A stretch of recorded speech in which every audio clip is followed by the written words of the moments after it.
जय श्री राम।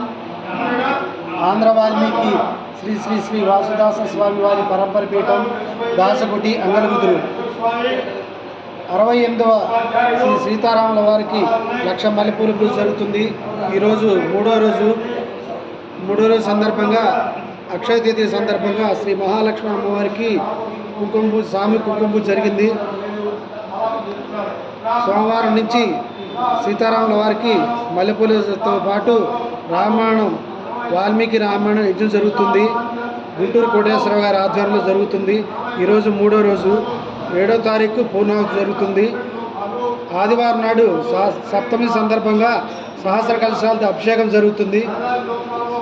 6వ తారీఖు శ్రీ సీతా అమ్మవారి జయంతి, వైశాఖ శుద్ధ నవమి సీతా అమ్మవారి జయంతి, చైత్ర శుద్ధ నవమి రామచంద్రమూర్తి జయంతి.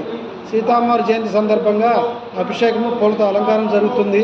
7వ తారీఖు పూర్ణాహుతి జరుగుతుంది. రేపు అనగా గురువారం నాడు శ్రీ సత్యనారాయణ స్వామి వ్రతం కూడా జరుగుతుంది. కాబట్టి భక్తులు పాల్గొవలసిందిగా కోరుచున్నాం. శుక్రవారం నాడు మహాలక్ష్మి అమ్మవారి కుంకుమ పూజ, శనివారం నాడు శ్రీ వెంకటేశ్వర స్వామి కళ్యాణము, ఆదివారం నాడు సహస్ర కలశాభిషేకము, సోమవారం నాడు గోదాదేవి అమ్మవారికి కళ్యాణము, మంగళవారం నాడు అమ్మవారి జయంతి. కాబట్టి ప్రతిరోజు ఈ కార్యక్రమంలో జరుగుతుంది. అన్న వితరణ జరుగుతుంది. కాబట్టి భక్తులు పాల్గొని స్వామివారిని సేవించుకొని స్వామివారి ప్రసాదం తీసుకొందుగా కోరుచున్నాము.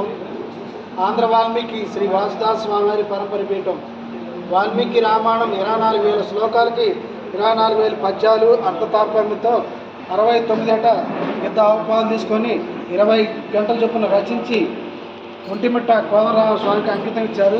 ఆంధ్ర వాల్మీకి శ్రీ వాసుదాస స్వామి గారు, వామలకులం సుబ్బారావు గారు. వారు ఈ టెంకాయ చిప్ప ద్వారా 1920-22 ప్రాంతంలో భిక్షాటన చేసి ఒంటిమిట్ట దేవాలయాన్ని జీర్ణోద్ధరణ చేశారు. అమ్మవారికి సొమ్ములు, రథాలు నిత్యానికి ఇబ్బంది లేకుండా ఫండింగ్ చేశారు. అపర రామదాసుగా వీరు పేరు పొందారు. అక్కన్న మాదన్న వంశీకులు ఆంధ్ర వాల్మీకి శ్రీ వాసుదాస స్వామి వారు, వామలకుల సుబ్బారావు గారు.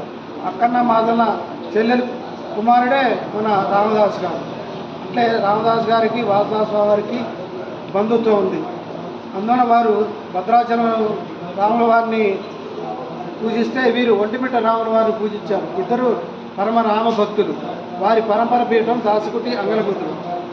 వాసుదాస స్వామి తర్వాత దాసేశ్వర స్వామి వారు 1958లో మహాసామ్రాజ్య పట్టాభిషేకం చేసి 50 ఎకరాలు పందిళ్ళు వేసి 20 రోజుల పాటు భోజనాలు యాగాలు చేశారు.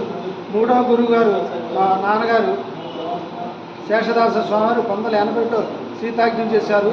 సుమారు 2.5 లక్షల మందికి అన్నదానం జరిగింది. పంచమ గురువు గారైన శ్రీ రామానందదాస స్వామి వారు 2008లో స్వర్ణోత్సవం సందర్భంగా సుందరకాండ యజ్ఞం చేశారు. 2 లక్షల మందికి అన్నదానం జరిగింది.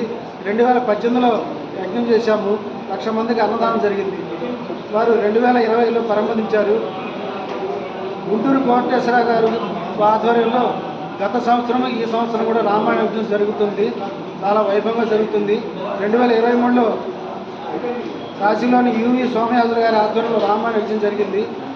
2023లో చిదంబర శాస్త్రి వారిచే 6 కోట్లు మంత్రించబడిన అయోధ్య బాలరాముని యంత్రము ఇక్కడ ఇక్కడి నుంచి అయోధ్యకి వెళ్ళి బాలరాముని పాదాల కింద నిక్షిప్తమైంది.